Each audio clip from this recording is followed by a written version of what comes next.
Salut tout le monde, c'est Samarache.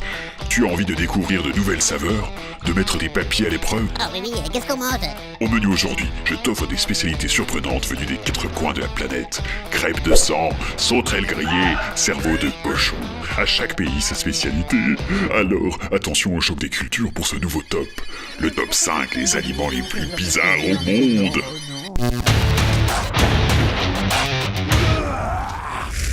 Numéro 5. Les huîtres des prairies.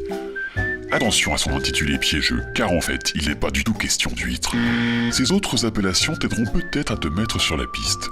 Bœuf endiablé, caviar du cow-boy, ou encore tendre entrejambe du Montana.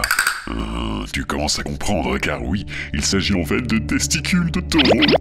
Ça calme, hein, et pourtant, bon nombre d'Américains raffolent de ce plat et le dégustent frit ou en lamelles. Miam miam. Oh yeah, c'est trop bon le testicule. Numéro 4. Les œufs de 100 ans. Ces œufs noirs à la texture gélifiée sont une spécialité culinaire chinoise. En fait, ils n'ont pas vraiment 100 ans, mais plutôt quelques semaines, voire quelques mois. Ils sont conservés pendant ce laps de temps dans un mélange d'argile, de cendre et de chaux, et ils dégagent une forte odeur d'ammoniac et de soufre. Mangez-moi, mangez-moi. Selon un mythe chinois, le pidan était anciennement fermenté dans de l'urine de cheval. Et heureusement que les traditions évoluent, hein. Numéro 3. Le casu marzu.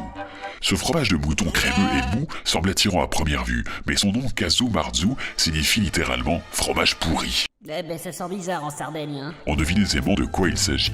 Le casu marzu se fait aussi appeler fromage mouche, car il contient en effet des centaines de petites larves vivantes. Et si les larves de mouche ne vous tentent pas, rassurez-vous, il existe une version soft appelée casu marzu avec des asticots. Il fallait y penser, hein. En numéro 2, le durien. Sa particularité, ils sont mauvais, très mauvais. La charogne, la putréfaction, les égouts, le vomi, et tout ça à la fois. Très apprécié en Asie et ultra nourrissant, il a le goût de son odeur que certains décrivent comme une crème riche aux amandes, mais avec des notes de fromage, sauce aux oignons et de vin. Ça donne envie, non, hein? Numéro 1, le ragoût de verre à soie.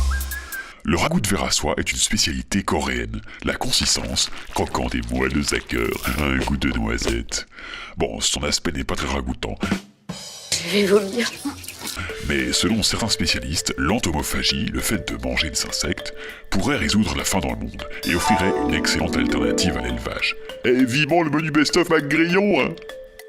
Et voilà, si t'as déjà goûté un de ces aliments ou un autre tout aussi bizarre, parle-nous de ton expérience dans les commentaires. Et si certaines pratiques alimentaires t'ont paru complètement dingues et que tu te dis que rien ne remplace la gastronomie française, pense 2 minutes à la réaction d'un étranger face à une assiette d'escargot, de cuisses de grenouille ou d'un simple camembert. Ça remet les choses à leur place, hein. Voilà, c'est fini pour aujourd'hui. J'espère que ce petit tour d'horizon des saveurs t'aura ouvert l'appétit. A bientôt pour un prochain vlog de Samarache. En attendant, si tu as des infos qui t'arrachent la tête, abonne-toi! Et clique ici pour visionner plus de vidéos.